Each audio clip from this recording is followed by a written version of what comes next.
Assalamualaikum warahmatullahi wabarakatuh. Alhamdulillahirabbil alamin wassalatu wassalamu ala asrofil anbiya'i wal mursalin sayyidina Muhammadin wa ala alihi wa sahbihi ajmain, amma ba'du. Alhamdulillah sahabat-sahabat, kita bertemu lagi pada kajian kali ini dalam kondisi sehat walafiat tanpa kurang satu apapun, dan semoga kita, keluarga kita, sahabat-sahabat kita tetap berada dalam lindungan Allah Subhanahu wa taala sehingga kita dapat menjalankan segala aktivitas kita dengan baik. Sahabat-sahabat, pada pembahasan kali ini, pada kajian kali ini kita akan membahas tentang satu aliran yang jarang dibahas oleh orang, dan bahkan dalam kajian-kajian filsafat itu jarang juga dibahas, bahkan diloncati. Padahal ini bagi saya itu adalah aliran yang sangat penting untuk kita kaji. Aliran ini yang akan kita bahas pada kali ini adalah romantisisme.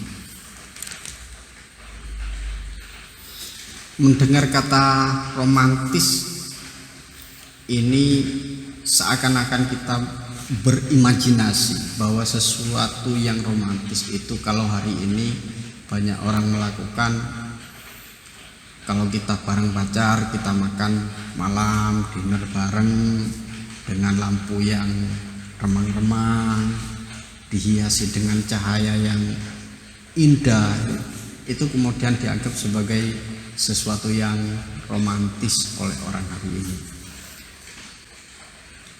Ya maklum, karena memang secara fisik itu adalah sesuatu yang romantis. Mungkin gaya pacaran teman-teman hari ini itu adalah gaya pacaran yang fisikal, yang berdasarkan kepada aspek fisik.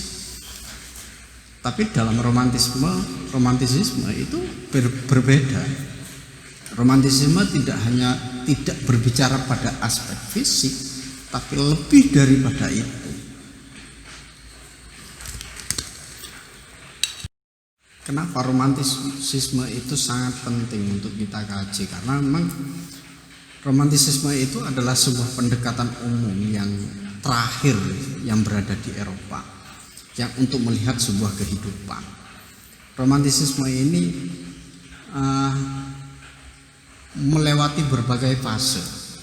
Setelah rasionalisme, setelah empirisme, setelah kritisisme Kantian, baru kemudian romantisisme ini muncul sebagai sebuah pendekatan ilmu pengetahuan dalam melihat sebuah kehidupan. Artinya kemudian ketika ini menjadi aliran yang muncul di belakangan, maka romantisisme itu adalah sebuah reaksi atas tekanan pencerahan yang sangat kuat pada akal. Karena kita tahu bahwa abad pencerahan, enlightenment itu menciptakan masyarakat yang sangat kuat, yang tunduk patuh, dan bahkan meyakini bahwa akal itu adalah sebuah instrumen yang harus kita lakukan. Menggunakan akal kita mampu menjadi sesuatu yang kita inginkan.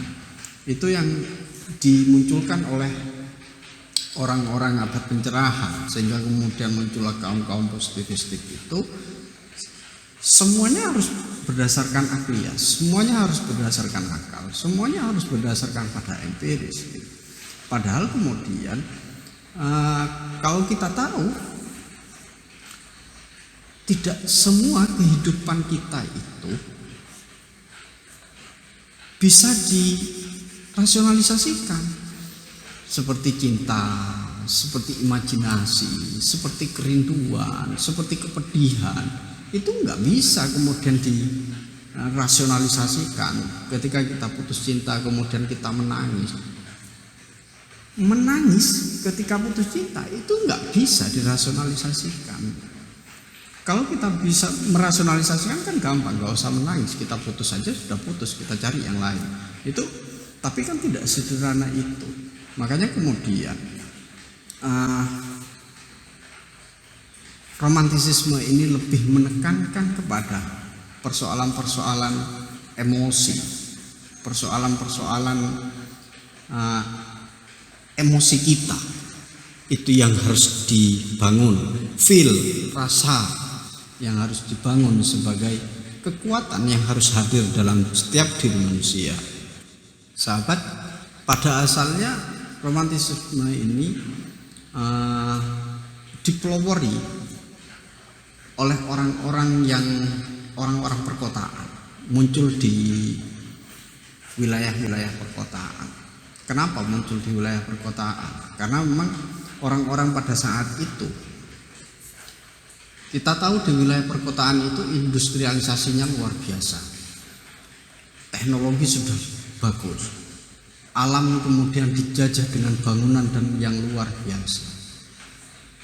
Sumpah, bosan melihat realitas yang sebenarnya tidak indah. Ini memicu orang-orang perkotaan untuk menjadi manusia yang sangat romantis, untuk kembali mengasah aspek emosi, mengembalikan diri emosi dalam jiwa manusia. Lah, tokoh-tokoh pemantik ini adalah kaum pemuda. Biasanya orang-orang yang sudah cenderung malas dengan alam duniawi, malas dengan persoalan-persoalan dunia yang sudah mulai dijajah, malas terhadap dunia yang carut marut, itu kemudian memantik manusia untuk kembali kepada emosi kita, kembali kepada intuisi kita. Kenapa mereka kembali kepada intuisi? Kenapa mereka kembali kepada emosi? Karena dengan emosi, dengan intuisi, dia akan menciptakan suasana yang sangat indah, dengan kerinduan yang luar biasa terhadap keindahan, kerinduan yang sangat tinggi terhadap tatanan yang tidak murat-marit, dan itu kemudian yang menjadi jalan bagi orang-orang romantisisme untuk selalu mengagungkan seorang seniman atau kesenian. Makanya dalam romantisisme yang mulai awal ini menjadi sebuah gerakan yang dilakukan melalui seni, menjadi seorang seniman. Makanya kalau banyak orang kemudian ketika menjadi seorang seniman dianggap sebagai sosok yang sangat romantis. Karena dengan seni itu sangat indah. Seorang penyair Jerman, Schiller, mengatakan aktivitas seniman itu bermain-main. Manusia itu bisa bebas saat bermain untuk menciptakan aturannya sendiri. Jadi kalau kita menjadi seorang seniman, sekalipun gak tahu main gitar, kita ambil gitar, kita petik gitar kita sesuai dengan aturan kita sendiri, itu gak masalah. Yang penting kita bermain, yang penting itu menciptakan rasa senang, menciptakan rasa nyaman dan lain sebagainya. Oleh karena itu kemudian seorang seniman itu, kaum romantik itu sangat percaya bahwa hanya seni yang dapat membawa kita semakin dekat kepada yang tak terungkap. Kalau kita menggunakan akal dan empirik, itu adalah sesuatu yang kita pikirkan, sesuatu yang diungkap, sesuatu yang dipikirkan itu yang kemudian terungkap. Tapi akal itu tidak akan pernah mampu untuk mendekatkan diri kita kepada sesuatu yang tidak terungkap. Lah, seni itu mampu menciptakan diri kita itu dekat dengan sesuatu yang tidak terungkap, lebih dekat kepada Allah lah. Makanya kemudian orang-orang ketika sudah menemukan jalan buntu dalam kehidupannya, dia kemudian kembali kepada emosinya, kembali kepada intuisinya, dan berusaha untuk mendekatkan diri kepada Allah. Nah, disinilah kemudian orang-orang romantik berusaha menjadi manusia yang sangat religius dalam kehidupannya. Melalui seni yang dimiliki oleh kaum romantik itulah seniman-seniman berusaha menciptakan imajinasi alam semesta, imajinasi menciptakan alam semesta yang menghilangkan batas antara impian dan kenyataan, karena dunia itu menjadi impian dan impian itu menjadi kenyataan. Kaum romantik sering mengungkapkan kerinduan akan sesuatu yang jauh dan tak terjangkau. Ini menjadi sesuatu yang khas di kalangan orang-orang romantis, dan itu berada pada abad pertengahan dan budaya mistisisme dunia timur ya. Bagaimana kemudian kerinduan-kerinduan kita kepada Sang Holi, bagaimana kerinduan-kerinduan kita kepada sebuah keteraturan, bagaimana kerinduan-kerinduan kita terhadap sebuah kebebasan, bagaimana kerinduan-kerinduan kita itu terhadap kenyamanan ketika bercengkrama dengan Sang Holi. Dan itulah yang kemudian memantik manusia menjadi menjadi manusia yang memiliki jiwa seni yang luar biasa.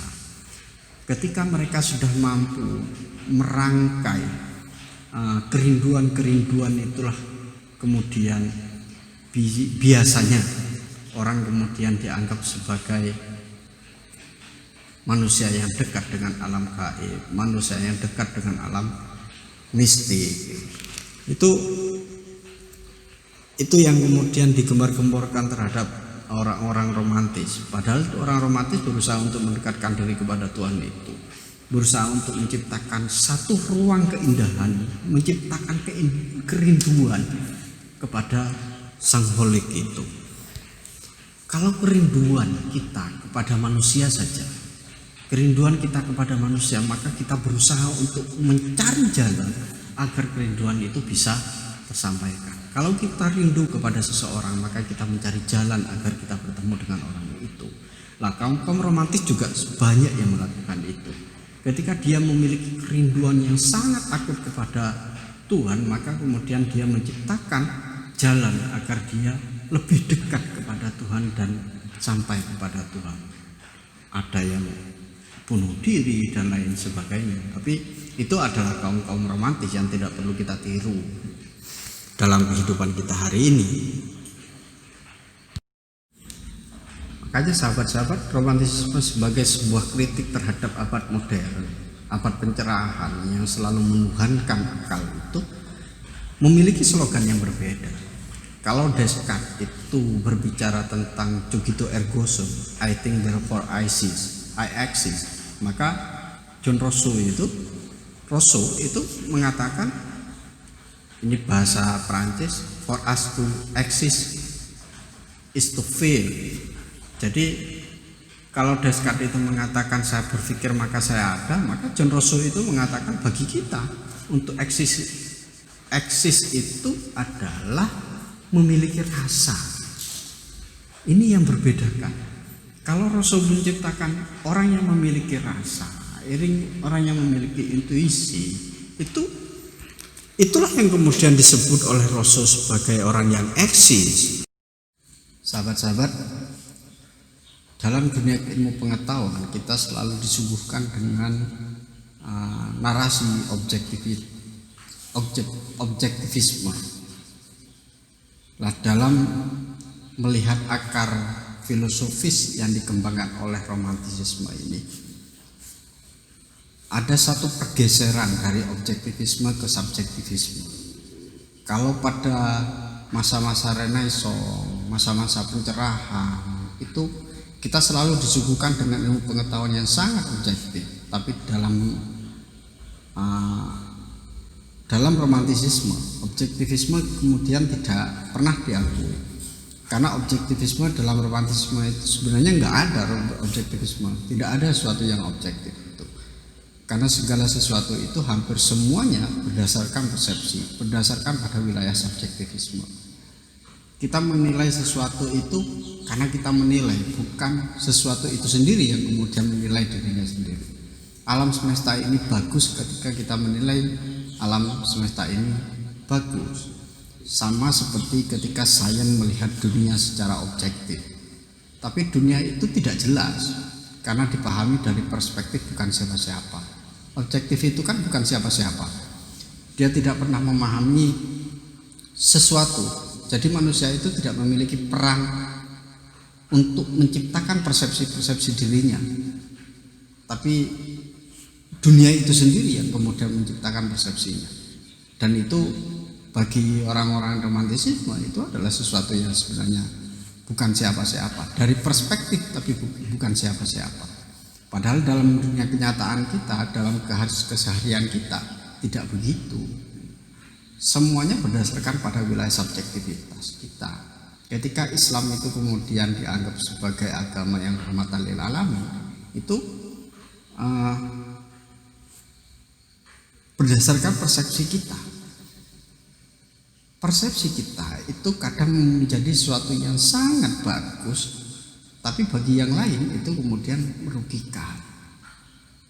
Sistem keagamaan bagi sebagian orang yang dianggap bagus, itu bagi orang lain kemudian dianggap merugikan, tidak bagus. Sehingga kemudian subjektivisme itu melekat dalam diri kita dan itu ada. Dan inilah yang kemudian dipersepsikan oleh orang-orang romantisisme dalam dunia filosofisnya. Bayangkan kemudian contoh yang lain. Bayangkan kalau ada 3 orang. Satunya adalah petani, yang kedua adalah pengembang, yang ketiga adalah seniman. Melihat sebuah pemandangan alam seperti sawah, ladang. Maka petani secara tidak langsung akan memahami bahwa sawah ini, tempat ini adalah tempat bercocok tanam. Mau nanam padi, mau nanam jagung, mau nanam singkong. Itu narasi yang perspektif yang dimiliki oleh kaum petani. Karena sawah itu untuk bercocok tanam, tempat bercocok tanam. Berbeda ketika seorang pengembang melihat lahan itu, melihat pemandangan, melihat sawah itu. Kalau pengembang selalu melihat bahwa lahan ini cocok untuk membangun perumahan, sehingga kemudian diuruk, dikapling-kapling, dibangunlah perumahan sehingga kemudian memunculkan keuntungan dalam dirinya. Itu pengembang. Berbeda ketika seniman melihat. Kalau seniman melihat lahan yang kosong, sawah, ladang, itu enggak berbicara pada perumahan, bagaimana membangun perumahan, bagaimana bercocok tanam, tapi seorang seniman akan melihat komposisi warna yang ada di dalam, yang terlihat di sawah itu seperti apa. Apakah hijaunya itu bagus? Apakah ini kemudian lahan ini memiliki kesejukan udara yang sangat bagus, memiliki keindahan? Apakah kemudian lahan itu memiliki harmoni antara satu dengan yang lain? Ini adalah seorang seniman. Dari contoh ini kita bisa melihat bahwa untuk melihat satu objek itu berdasarkan kepada subjek yang melihatnya, berdasarkan pada persepsi yang melihatnya. Wanita cantik itu bagi sebagian orang ini adalah cantik. Wanita A cantik, tapi bagian orang lain mengatakan tidak. Kenapa? Karena persepsi yang berbeda, pandangan yang berbeda, dan itu adalah sesuatu yang lumrah dan itu harus dihargai. Sebuah perbedaan itu harus dihargai dalam wilayah yang romantis ini. Seperti halnya kalau Kantian mengatakan das Ding an sich, manusia tidak melihat dunia ini secara langsung, melainkan melalui sejumlah perspektif dan kategori. Makanya manusia, alam semesta atau objek itu nggak bisa berbicara. Yang berbicara siapa? Yang berbicara adalah persepsi kita. Yang berbicara adalah kita. yang mempersepsikan sesuatu. Kuliah itu bagus bagi sebagian orang, tapi sebagian yang lain mengatakan tidak bagus. Nah itu bergantung pada wilayah persepsi dan kategori-kategori yang dimiliki. Berarti kemudian kita memahami dunia berdasarkan dari perspektif manusia. Selama kita masih meyakini bahwa diri kita itu adalah manusia, maka kita yakin betul bahwa kita memiliki perspektif, memiliki pandangan, memahami dunia dari perspektif kita. Apapun kita pahami itu berdasarkan perspektif kita. Dunia ini dibentuk oleh perspektif kita. Bagaimana kemudian dunia itu akan dibentuk? Itu berdasarkan perspektif kita, bukan dunia itu sendiri. Makanya kemudian perspektif kita itu menjadi sesuatu yang sangat penting dalam wilayah romantisisme, sehingga kemudian narasi objektivisme dalam dunia pengetahuan itu harus diganti pada wilayah yang subjektivisme, karena pada dasarnya setiap kehidupan kita, keseharian kita itu selalu memiliki perspektif-perspektif yang berbeda antara satu dengan yang lain. Dari pembahasan itu kita bisa melihat ciri-ciri ciri-ciri romantisisme. Ciri-ciri romantisisme salah satunya adalah penekanan pada imajinasi. Karena orang-orang romantik itu sangat percaya bahwa imajinasi itu sangat membantu, banyak membantu manusia. Tidak hanya dalam memahami realitas, tapi juga menciptakan realitas itu sendiri melalui imajinasi. Karena imajinasi itu bukan hanya sekedar berimajinasi tanpa berpikir ya. Berimajinasi itu juga memiliki melalui narasi berpikir, sehingga kemudian orang yang berpikir itu mampu berimajinasi. Jadi orang yang berimajinasi itu pasti mampu untuk berpikir, untuk memahami sebuah realitas itu, dan dari itu juga kemudian dia berusaha untuk mengimajinasikan bahwa realitas yang akan terjadi, realitas yang akan diciptakan itu adalah sesuatu yang berdasarkan persepsi dan berdasarkan imajinasi yang dimiliki. Pemahaman ini sangat berbeda dengan orang-orang yang klasikal yang selalu percaya bahwa akal pikiran itu berada di atas imajinasi. Akal pikiran itu berada di atas imajinasi. Lah orang-orang neoklasikal itu masih bertumpu kepada alam rasionalisme dan bertumpu kepada alam yang empirisisme. Berbeda dengan orang-orang romantik yang selalu mengatakan bahwa imajinasi itu adalah jendela jiwa. Memahami realitas itu melalui imajinasi dan menciptakan realitas itu juga melalui imajinasi. Dari sini kemudian marilah kita selalu berimajinasi tentang kehidupan kita.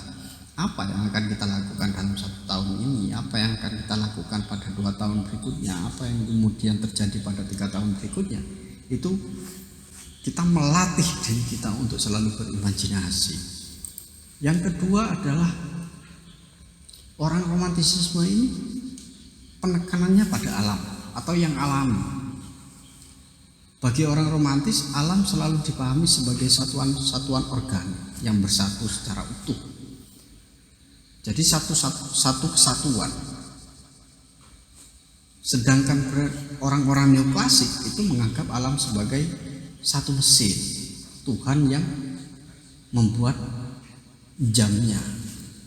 Jadi alam itu sebagai satu mesin saja yang kemudian diciptakan, diciptakan berdasarkan arah jarum jam dan diputar berdasarkan arah jarum jam. Orang-orang romantis menganggap bahwa antara alam dengan kehidupan itu memiliki kaitan yang sangat erat. Untuk memahami kehidupan, memahami hidup, maka manusia itu harus memahami alam. Tanpa memahami alam, maka manusia tidak akan mampu untuk memahami hidup itu sendiri. Makanya antara hidup dengan alam itu adalah satu kesatuan yang harus dipahami dan tidak bisa kemudian dipisahkan. Kita berusaha untuk hidup di alam semesta tanpa mempertimbangkan alam semesta. Ini juga akan menjadi kehidupan yang rusak, kita berusaha untuk berpikir tentang alam semesta, tidak berpikir tentang kehidupan kita pun juga menjadi sebuah ketimpangan. Dan inilah yang kemudian orang romantisisme tidak pernah mau. Makanya antara alam dan alam semesta dan kehidupan itu adalah dua hal yang harus kita pikirkan, dua hal yang harus kita tekankan untuk menjadi manusia yang baik dan menjadi manusia yang bermanfaat bagi yang lainnya. Ciri yang ketiga, romantisisme itu memiliki penekanan pada emosi yang lebih dibandingkan pada akal. Karena emosi itu intuisi, sesuatu yang intrinsik dalam diri kita, dan rasa itu lebih penting dibandingkan penalaran logis. Karena tidak semua yang kita lakukan itu bisa dilogikakan, tidak bisa kemudian dirasionalisasikan secara keseluruhan. Seperti kesedihan, seperti cinta, seperti kerinduan, itu adalah sesuatu yang tidak bisa dirasionalisasikan. Makanya kemudian dari sini kita bisa melihat ciri yang paling kuat pemahaman orang-orang romantis itu terhadap dunia itu dilakukan secara emotif, secara intuitif. Lebih menekankan kepada emosi, lebih menekankan kepada intuisi kita dalam memahami realitas sekitar kita, lebih memahami alam dunia ini dengan intuisi-intuisi kita, bukan hanya melakukan melalui penalaran logis dan rasional. Berangkat dari pemahaman pergeseran dari objektivisme ke subjektivisme itu, maka orang-orang romantisisme dalam cirinya yang keempat itu lebih menekankan pada sisi individualismenya dan melakukan pemberontakan terhadap stabilitas sosial. Makanya orang-orang yang romantis sangat individualis dan melakukan pemberontakan terhadap stabilitas sosial, karena yang menciptakan ketidakstabilan itu sebenarnya stabilitas itu sendiri. Yang menciptakan ketidakstabilan alam semesta itu adalah stabilitas itu sendiri. Karena ketika kita berusaha untuk menstabilkan segala sesuatunya, maka itu sebenarnya secara tidak langsung itu adalah sebuah ketidakstabilan. Karena individu-individu itu memiliki persepsi yang berbeda-beda dan memiliki dunia imaji yang berbeda-beda, sehingga kemudian berusaha untuk menciptakan sebuah realitas yang berbeda-beda itu. Sehingga kemudian terjadilah sebuah perbedaan-perbedaan. Nah, perbedaan-perbedaan itu nggak mungkin kemudian kita objektifikasi, tidak mungkin kemudian kita harus samakan antara satu dengan yang lain. Biarkan aja berbeda-beda, sehingga kemudian muncullah sisi-sisi individualisme dalam mengatur kehidupan. Tapi yang paling penting yang harus ditekankan bahwa orang-orang romantisme tidak berjalan pada arah rasionalisasinya, tidak lebih menekankan kepada alam logisnya, tapi lebih menekankan kepada emosi dan intuisinya. Makanya melalui penekanan intuisi dan emosi inilah orang-orang romantis lebih memiliki ketertarikan kepada hal-hal yang sifatnya eksotik, romantik, kekuatan alam, dan bahkan supranatural. Orang-orang romantis ini lebih dekat dengan unsur-unsur gaib, lebih mendekatkan diri kepada nilai-nilai yang estetis, sebuah keindahan-keindahan yang ada dalam diri kita, yang ada dalam diri manusia, sehingga kemudian menjadi manusia yang baik dan berada dalam kehidupan yang diberkahi oleh alam semesta dan juga diberkahi oleh Tuhan kita. Kenapa ciri-ciri romantis itu bisa muncul? Karena orang-orang romantis itu memiliki asumsi yang sederhana. Orang romantis selalu mengatakan bahwa pada dasarnya secara alami manusia itu baik, namun menjadi rusak karena adanya institusi sosial, budaya, agama, pendidikan, dan pemerintah. Itu kemudian menjadi rusak karena mereka harus dikontrol oleh sesuatu yang besar, dikontrol oleh ruang sosial yang besar, dikontrol oleh budaya yang besar, dikontrol oleh agama, dikontrol oleh pendidikan dan pemerintah. Itu yang kemudian menciptakan sebuah kerusakan-kerusakan dalam diri manusia sehingga kemudian manusia menjadi rakus, menjadi tidak baik. Itu gara-gara budaya, sosial, pendidikan, dan pemerintah. Padahal kalau tanpa mereka, tanpa adanya sosial, tanpa adanya budaya, tanpa adanya pendidikan dan pemerintah pun, manusia juga bisa hidup berdasarkan fitrah dirinya, karena dia adalah hamba Tuhan yang memang diciptakan oleh Allah untuk menempati alam semesta ini. Asumsi yang kedua adalah orang-orang romantis sangat percaya kepada kebebasan dan kesetaraan untuk semua orang. Kita tahu bahwa kebebasan, kesetaraan itu sudah dikebiri oleh adanya stabilitas sosial, dikebiri oleh stabilitas budaya, stabilitas pendidikan dan pemerintahan, itu sudah dikebiri. Kebebasan dan kesetaraan semua orang sudah dikebiri. Bagaimana kemudian yang kaya mengebiri yang miskin, pengusaha mengebiri orang-orang yang tidak mampu dan lain sebagainya, pemerintah mengebiri rakyatnya, sehingga kemudian tidak ada sebuah kebebasan. Nah, orang-orang romantis adalah orang yang sangat konsen terhadap kebebasan dan kesetaraan semua orang itu. Kebebasan tidak bisa dicegah oleh siapapun. Kebebasan itu milik semua orang. Dan begitu juga kesetaraan. Makanya orang-orang romantis selalu melakukan pemberontakan terhadap manusia-manusia yang melakukan pengkekangan terhadap kebebasan dan berusaha untuk menghilangkan kesetaraan untuk satu dengan yang lainnya. Dari sini kemudian orang-orang romantis berusaha untuk memberontak terhadap stabilitas sosial itu, karena sudah menciptakan dunia yang tidak setara. Padahal antara satu dengan yang lain itu memiliki kesetaraan yang luar biasa. Manusia tidak akan pernah memiliki kesetaraan ketika mereka tidak memiliki kebebasan. Coba kita lihat di sekitar kita. Apakah kita sudah memiliki kebebasan? Apakah di sekitar kita itu sudah memiliki kebebasan? Sebagian yang lain menindas yang lain. Itu kemudian tidak tercipta sebuah kesetaraan.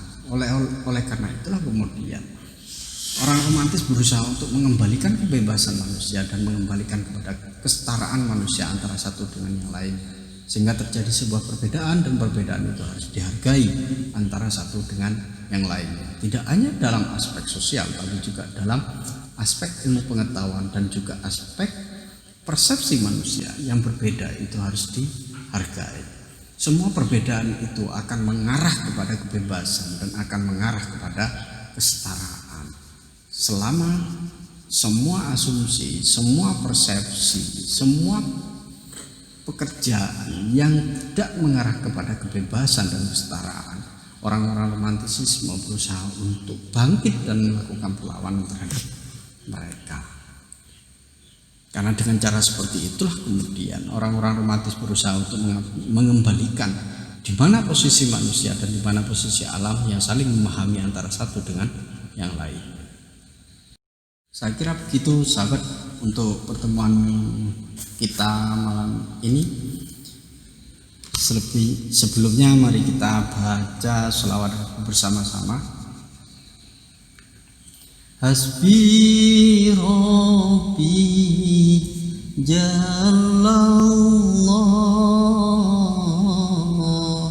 ma fi qalbi ghairullah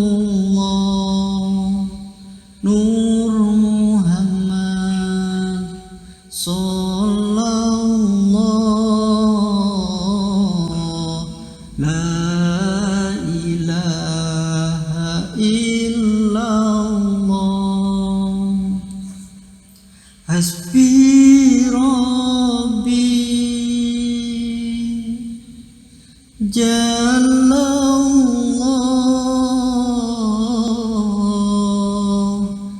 ma fi qalbi ghairullah Nur Muhammad sallallahu la